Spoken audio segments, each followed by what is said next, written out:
Viva, bom dia a todos.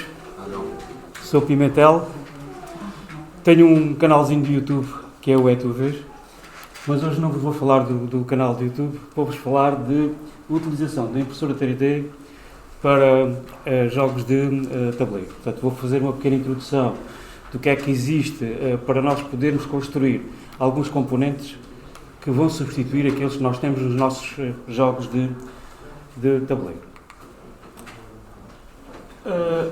As impressoras 3D que surgiram no mercado, com a sua vulgarização, tiveram uma tendência para baixar de preço e chegarem a preços já bastante cómodos, de modo a que nós possamos em casa ter uma impressora e possamos nós mesmos fabricar os nossos componentes. Dentro desta linha das impressoras baratas, eu destaco duas impressoras que são de categorias diferentes, são dois tipos de impressão diferentes, que é a impressão por modelagem fundida, que é aquela que está ali à vossa direita, que também conhecida por FDM, que utiliza o PLA, que é um material que é vendido nos rolos, que a própria impressora vai derretendo para fazer os componentes. E depois temos aqui a estereolitografia, que utiliza a resina. Portanto, estas duas impressoras que estão aqui são duas impressoras com custo bastante acessível, rodam entre os 180 e 200 euros. Portanto, são, digamos, dois componentes que nós podemos ter em casa para poder fabricar os nossos componentes. Quais são as diferenças entre uma e outra, visto que utilizam materiais diferentes? A impressora FDM, aquela que utiliza um sistema de 3 eixos, que vai depositando o PLA em camadas para construir a peça. É de facto muito mais económica, mas tem uma menor resolução e tem um pouco menos de detalhe.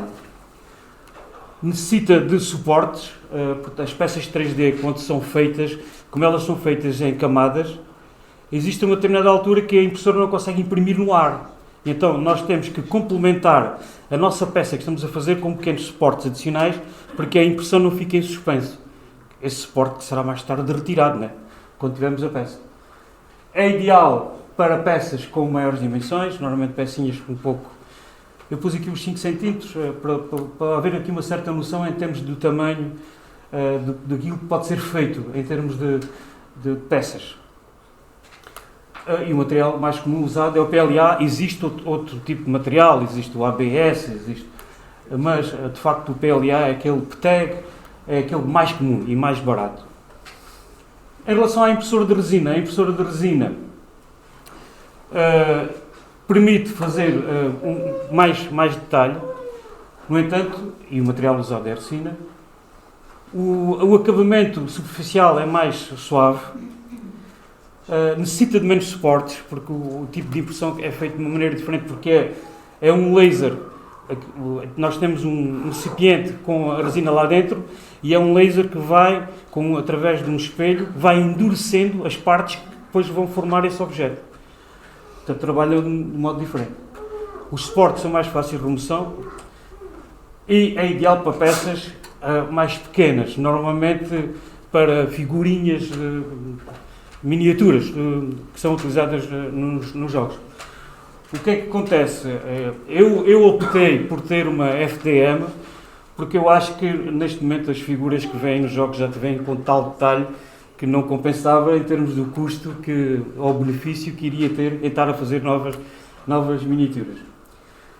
Existem outras técnicas, mas estas duas são aquelas que eu recomendo para a impressão 3D, isto baseado na experiência que também já tenho. Quando é que devemos de usar uma ou outra? O FDM é ideal para uma prototipagem rápida, portanto, quando nós queremos criar logo ali os componentes para pôr em cima da mesa para poder ensaiar alguns jogos que tenhamos na nossa ideia.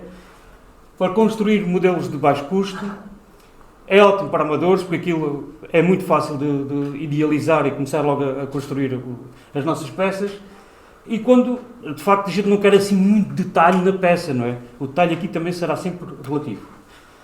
O SLA, que vimos que é a resina, quando precisamos, de facto, de peças com mais detalhe, mais pormenor, coisas com mais afinadas, A resistência e a durabilidade aqui temos de ter em conta que é só para usar em casa, o FDM e o ABS a gente pode usar na rua, com peças que até possam apanhar mais sol e tudo mais, estas, se forem expostas, têm tendência a turbiar-se. O SLA também é usado para a criação de moldes, isto é uma curiosidade, porque de facto, apesar de ser uma impressora caseira, permite-nos nós em casa criar moldes para fazer coisas em massa, criar outros produtos mais avançados. Qual é que é o processo de execução de uma peça em 3D? Portanto, isto não é só nós pegarmos num desenho qualquer e poder automaticamente mandar imprimir. Temos 3 fases. Temos a fase do modelo. A fase do modelo podemos utilizar modelos já feitos. Existe um site, vários, mas um deles é quase um universo disto tudo, o Thingiverse, onde nós temos milhares e milhares de modelos já feitos. O Cults 3D também tem muitos, e há muitos mais sites, estes são os 2 de referência. Ou então, temos a possibilidade de fazer um desenho próprio, utilizando uma plataforma online que existe, que é o Tinkercad, ou mesmo o Fusion, apesar do Fusion ter já alguma taxa temos que pagar para poder utilizar. O Tinkercad é completamente gratuito. Portanto, a primeira fase será a fase do modelo. A segunda fase, depois de termos o nosso modelo já devidamente idealizado, vamos à fase de fatiamento. É um outro software que nós podemos utilizar. Aqui a técnica utiliza-se tanto faz para o PLA como para o SLA, que é utilizar o software o Cura ou o Prusa Slicer. Portanto, o que acontece é que a nossa peça vai ter que ser fatiada para depois nós podermos então colocar na impressora. A parte final será a parte do hardware, onde nós vamos utilizar as impressoras que eu apresentei inicialmente, que são a Ender 3 e a Lotuana, que são de resina. Com uma ressalva, é que as impressoras de resina necessitam de um tratamento final. As impressões que são feitas em resina necessitam de um tratamento final. Portanto, exige algo de química.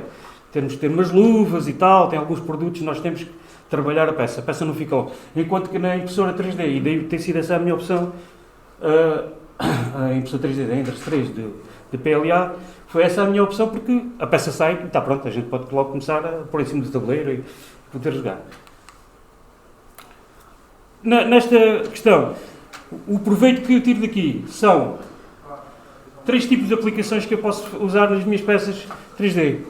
Ou para prototipagem, para fazer elaboração de elementos para um novo jogo, ou para fazer insert, para melhorar a arrumação dos jogos e a preparação do setup ser mais rápida, ou para melhoria ou substituição dos componentes, ou até mesmo para proteger as peças. Normalmente uma das aplicações mais dadas é a gente substituir os cubinhos de madeira por, digamos, peças mais adequadas ao tema do jogo. Alguns exemplos de prototipagem: fazer algumas pequenas miniaturas, todas elas feitas, termos mais dados para poderes, ou então, aqui neste caso, uma espécie de tesouro feito com barcos, para podermos estudar o jogo, fazer uma prototipagem. Depois temos exemplos de alguns inserts. O insert deste famoso edição aqui da Divir, quase que fica logo o jogo pronto a jogar, tirado da caixa. Acho que já reconheceram qual é o jogo. Bitoku. Exemplo de outro insert fantástico. Conhecem este? É o Splendor, só que inclui logo, só numa caixa, conseguimos pôr. Reparem, nem todos os que estão aqui são de minha autoria. Alguns eu fui de facto tirar o Thingiverse, noutros fui tirar o Thingiverse e adaptei, e noutros acabei por ser eu a desenhá-los. Temos mais um exemplo. Não sei se conhecem o Game Set and Match. A caixinha de cartão. Faz uma caixinha com PLA e temos um jogo muito mais arrumado. Game Set and Match. Por fim, em relação aos inserts, este também penso que é vosso conhecido. Gloomhaven. E agora trago-vos aqui mais um do Gloomhaven. Peça em 3D e a peça do jogo.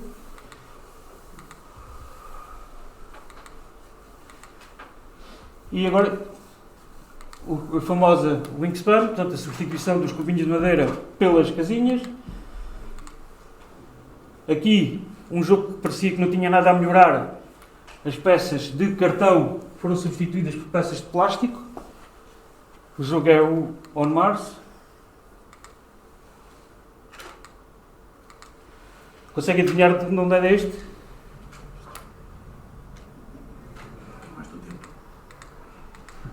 É do Garinto. Temos aqui mais. Este, conseguem saber qual é? É do Luna Capital. Aqui alguma melhoria de alguns componentes que...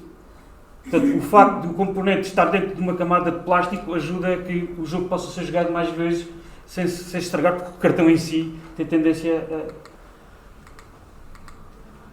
Conseguem saber de onde é este? David? Ah, ok. É do Rocio, a substituição das peças do Rocio, aquelas que eu desenhei. Quantas são em cartão, não menosprezando o jogo em si, mas é só uma questão de a gente ter o jogo durante mais tempo, não é? Este conseguem saber? Este dá bastante jeito, não é? Porque são muitas peças dentro do saco, estar sempre a pôr o cartão dentro do saco e tirar. Quacks of Pennyburg. E pronto, por fim, a joia de todas, que é a transformação dos tiles do Terraforming Mars. Aqui há muito trabalho tirado da internet e há o trabalho feito. Eu adorei fazer essas cidadezinhas, algumas delas fui eu mesmo que as fiz.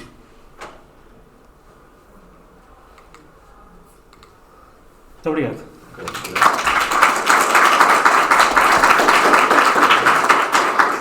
Portanto, o João teve a queimar tempo das respostas.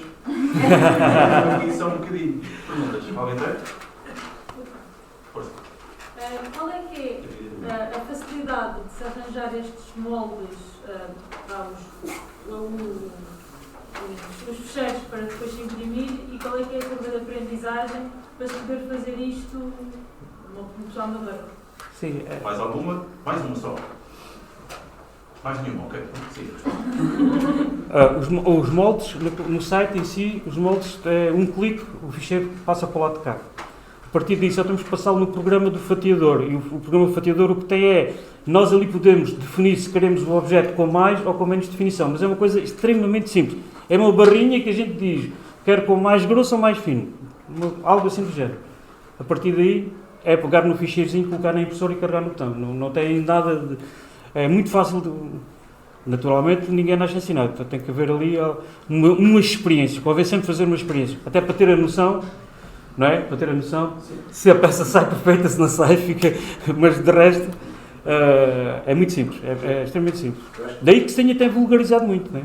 Eu acho que o ponto também importante partilhar é se calhar a curva de aprendizagem no início das impressoras que são pré-calibradas ou não calibradas. Exatamente, pronto, existe esse pormenor.